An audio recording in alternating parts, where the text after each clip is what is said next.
Hello folks, I'm Marshall Long, District 3 County Supervisor for Mariposa County, and welcome to your show, Mariposa County Update. This show is your show because I bring you the information to you that happened at the board meeting yesterday on February 7th. We don't discuss everything that happened at the board meeting, but I try to give you the highlights to keep you involved so you know what your county government is up to. I know that it's difficult for folks to get to the board meetings on Tuesdays. During the middle of the day, a lot of folks are out there working hard, providing for their families. They have jobs, they have responsibilities, and it's difficult to get to the board meetings. It also takes a lot of time to go through the recordings of the tapes, which are at, recordings of the meetings, which are at mariposacounty.org. Click on Board of Supervisors, click on Board Resources, and click on Agendas and Minutes, and you'll be right into the middle of the agendas and minutes for the upcoming and previous meetings. So that's where you get that information. But this is a consensus of what happened at the meeting to make it easier for you, and you don't have to sit going through the hours of recording. So let's get started again. Yesterday, February 7th, we start with the consent agenda, and of course the consent agenda are those items that are normal and routine for the department heads. They bring forward a lot of contracts and such. Some of them that I thought were important that you should know about. CA4 was adopt a resolution ratifying the proclamation of the existence of a local emergency and requesting the governor to proclaim a state of emergency and requesting a presidential declaration of a state of emergency due to the floods that we have been having. This was done on Friday after the big storm, but of course we've had more since then. And I hope you folks are safe out there. Just be careful out on the roads, watch for rocks and deep water and such. But if you got a problem, make sure you call the Sheriff's Department. Let us know that there's something going on. We have at least one more storm coming in that we know of. The ground is getting saturated. A lot of things going on with the roads. We have bridges, washed out. And so just be careful out there. But anyway, the emergency resolution is to proclaim an emergency so that if federal or state funds are available to help us do these repairs, they can be done.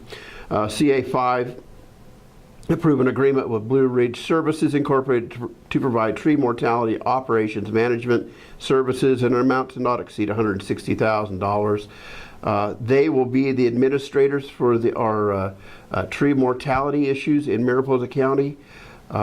It's such a big problem that we need one person or organization taking care of this, taking advantage of grant opportunities, working with our partners, PG&E, Caltrans, CAL FIRE, County Fire, Mariposa Fire Safe Council, Resource Conservation District, NRCS, National Resource Conservation Corps.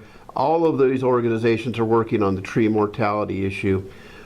It's really devastated our forests, and it's really hurt the folks who have built within those forests and had those trees around their property that they, because they're dead, they're dangerous, and we have to take them down. So this is to put it all under one organization so that everybody answers to this in regard to tree mortality in Mariposa County. Building Department CA8 reappointed Mark Becker, Randy Brower, Daniel Wieland to the Building Department Advisory and Appeals Board for terms to coincide with their supervisors. This appeals board, of course, they're volunteers. They come in, do the work gratis, don't get paid anything, and I want to thank those volunteers for doing that.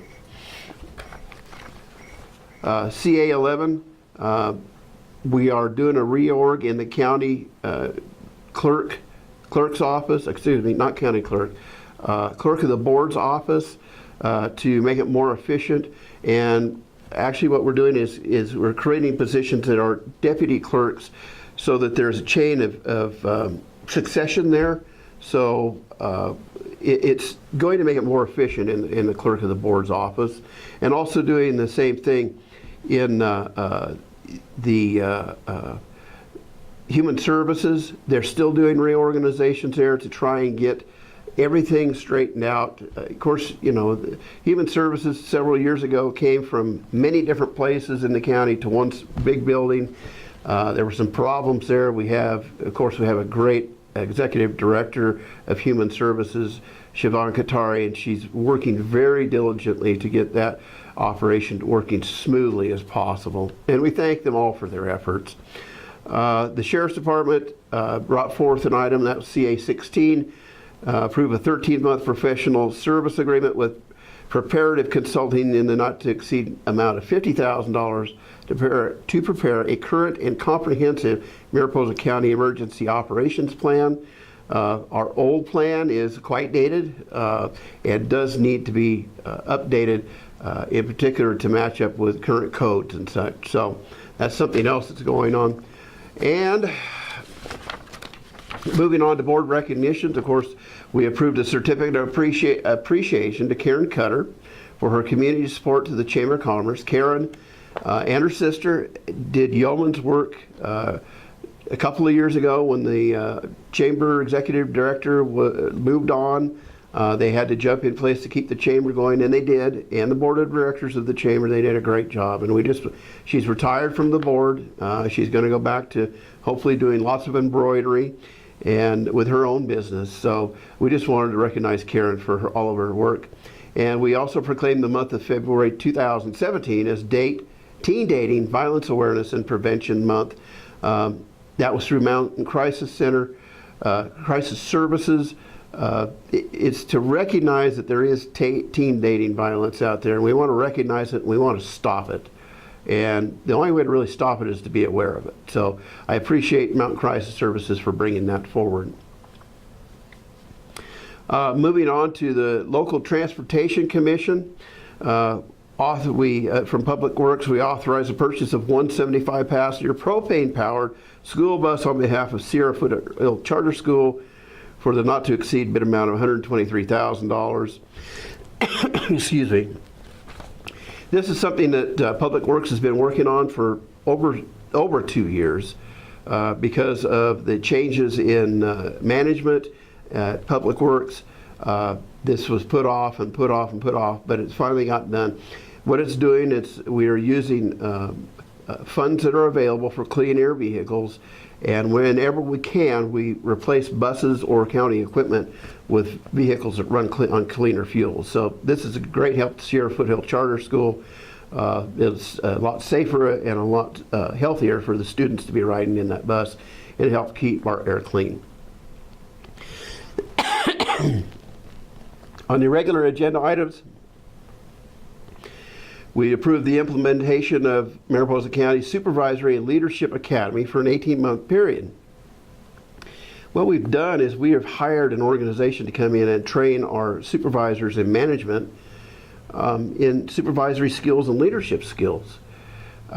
Instead of them having to travel out of the county, and that costs a lot of money whenever you're driving outside the county to attend these types of seminars and trainings, we found that it's much less expensive, and actually the department heads and supervisors get a lot more out of it because it's done right here, and it's done the same way over and over and over. So we're getting a continuity of training in our supervisory and management positions.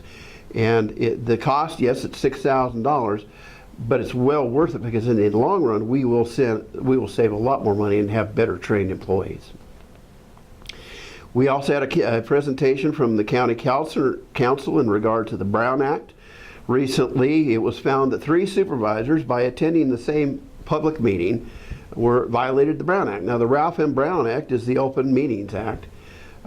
It was done inadvertently by all 3 supervisors, and the County Council, in his wisdom, just wanted to update us and remind us of our responsibilities as elected officials under the Ralph M. Brown Act, where you can't have more than 2 members of any body being at the same place at a public meeting at the same time, because if you have a majority there, they can make decisions, and it just doesn't look good. So I thank the County Council for his work, and it was well done, greatly appreciated. In the afternoon, we received a presentation regarding the activities of the Mariposa County Resource Conservation District. We thank them very much. We funded the Resource Conservation District this year with $37,750. So because of all of the funds that they bring into Mariposa County, all the grant funds that they bring in, they do an excellent job of bringing in funds for resource conservation in Mariposa, and we greatly appreciate their work. The final item on the agenda, and this was extensive discussion and possible direction regarding funding structure for the Yosemite Mariposa County Tourism Bureau. This lasted over 2 hours discussion. There was, it came down to, we want to do a study done to prove one way or the other and to provide us the information necessary to see if the Tourism Bureau is actually being effective. And the $500,000 that we give to them on a regular basis is used properly and is effective. We also agree that because the $500,000 has been given every year and there's been no increase for inflation or anything else, we put it on a performance-based model of 4% of the total TOT per year. Now, it has not been decided yet. It's still up for discussion, but that is the direction that was given to the staff. Well, thank you, folks, for watching. Again, I'm Marshall Long, District 3 County Supervisor. This is your show, Mariposa County Update. You can get all of that great information off the Mariposa County website at www.mariposacounty.org. My email, mlong@mariposacounty.org, and my phone number, 966-3222. Thanks for watching, folks. We'll see you next week. Adios.